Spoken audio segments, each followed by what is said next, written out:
the Hittite, 30 and 7 in all. I want you to take note of the name Uriah there, if you will. If you will back up now to verse number 34.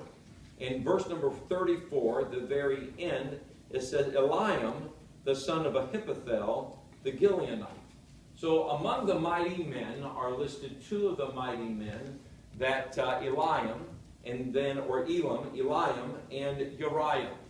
In this, you're going to find out that now is mentioned by way of relation a gentleman by the name of Ahithophel. So I want you to tell me, what are the three names that we've highlighted among this list? It is Uriah, it is Eliam, however you want to say it, and then Ahithophel.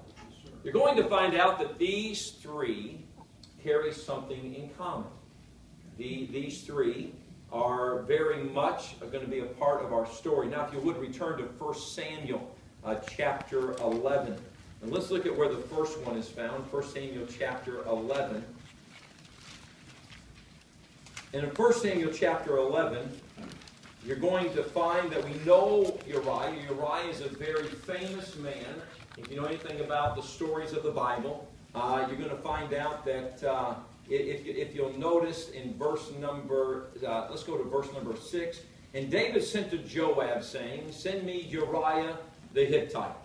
So we know that Uriah is the husband of Bathsheba. We know that all of a sudden David steps out of bounds, which, by the way, anytime you get lazy on God, you will step out of bounds. But he does step out of bounds. What did I say? 2 Samuel? Yeah. Did I say 1 Samuel? Yes. Hey, I'm kind of curious right now. What does verse 6, 1 Samuel 11 have to do with that? Is it bad?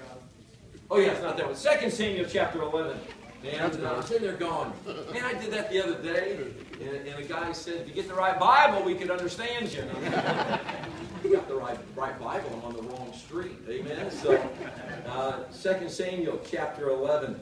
Did I tell you? Never mind. 2 Samuel chapter 11. So you'll find that Uriah, let me back up for you people that can't read my mind. And David sent to Joab, saying, Send me Uriah the Hittite. Here is Uriah, the husband of Bathsheba.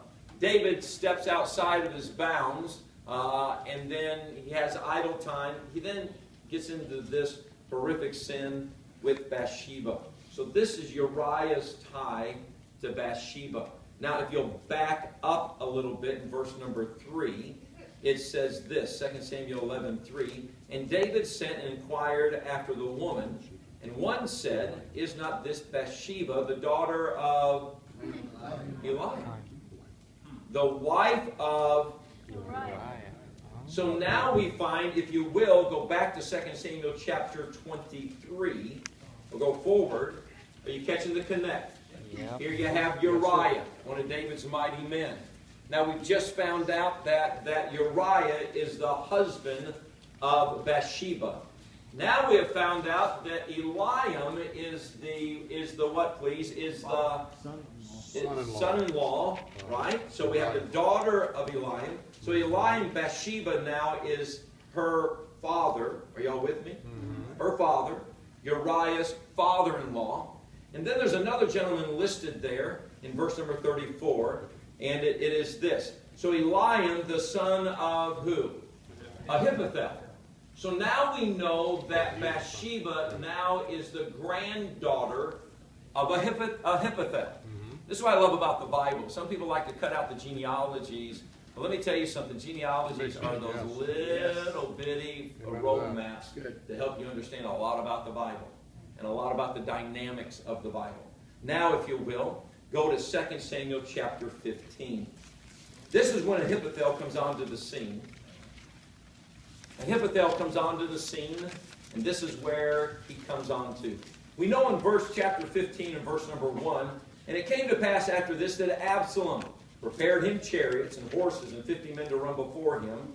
2 Samuel 15. And Absalom rose up early and stood beside the way of the gate, and it was so that when any man that had a controversy came to the king for judgment, then Absalom called and said unto him and said, Of what city art thou?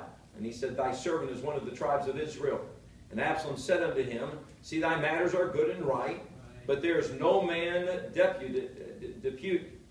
That's a deputy appointed by the king to hear the action. Well, you know, sometimes, brother, the black's rubbing off on me. Yeah, gotcha. All right. Black and gray. Okay, here we go. Just a bunch of colors right here. Yes, sir. And Absalom said, Moreover, oh, that I were made judge in the land, and every man which he hath any suit or cause might come unto me, and I would do him justice. For the sake of time, understand that Absalom is positioning himself with the people to steal their hearts. Right.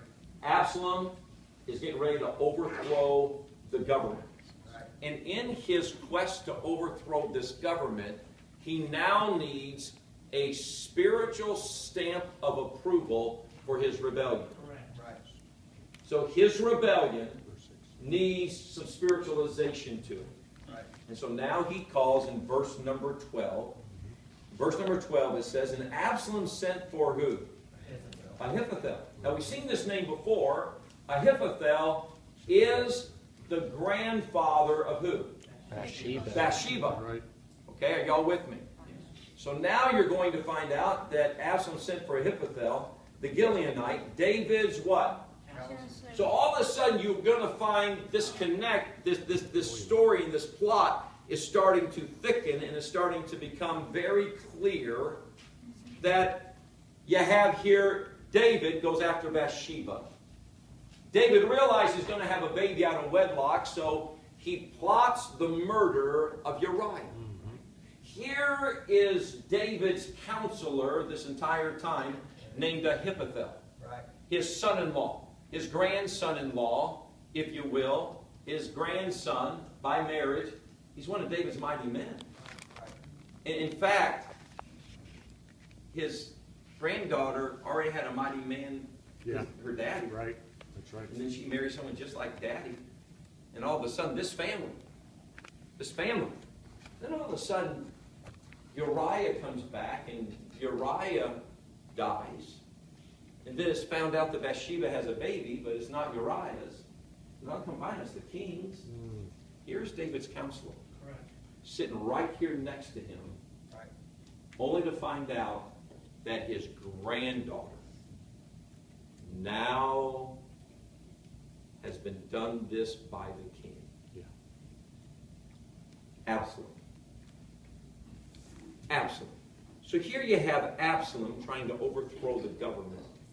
He calls alongside Ahithophel, and now this duo, this alliance is formed. And now all of a sudden, they're going to march. Right. And they are going to overthrow the government. Right. And they are going to do damage to David's throne. Yep. Yes, sir. I'm going to stop and tell you this. Anytime we do not address issues in our life immediately, they will play a factor in our decisions eventually. Yes, sir. I want you to stop and look at the back half of your life, and then I want you to look in the rearview mirror, and I want you to understand. If there's any unresolved conflict back here in the back of your life, Yep. Yes, sir. Yes, sir. then it clouds your decision-making process Correct. Every time. for the rest of your life. Right. Yes, sir. And it may lie dormant, and I'll be honest with you, this was not going to be a sermon I was going to preach this morning. But understand that all of the sudden, you have these two, Absalom, Ahithophel.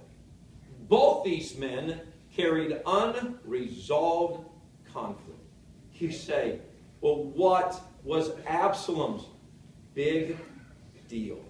If you would go to 2 Samuel chapter 13.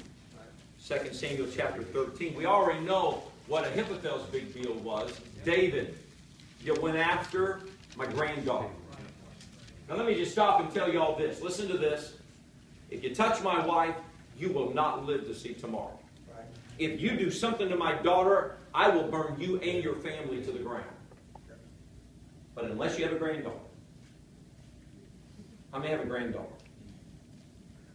And you know exactly what I'm talking about. A granddaughter is a whole new level of mad. That's right. And if you would, look at 2 Samuel chapter 13. So we come to 2 Samuel chapter 13.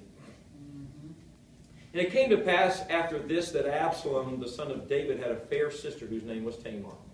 And Amnon, the son of David, loved her. And Amnon was so vexed that he fell sick for his sister Tamar. I'm going to stop right there.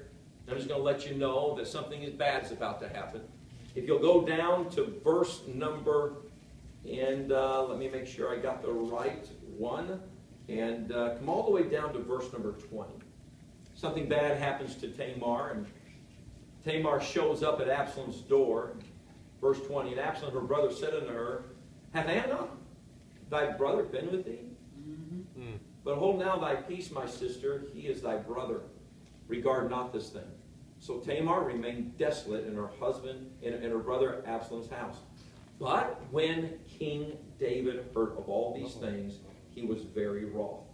And Absalom spake unto his brother Amnon, neither good nor bad, for Absalom hated Amnon, because he had forced his sister Tamar. Look at verse 23. And it came to pass after what? 2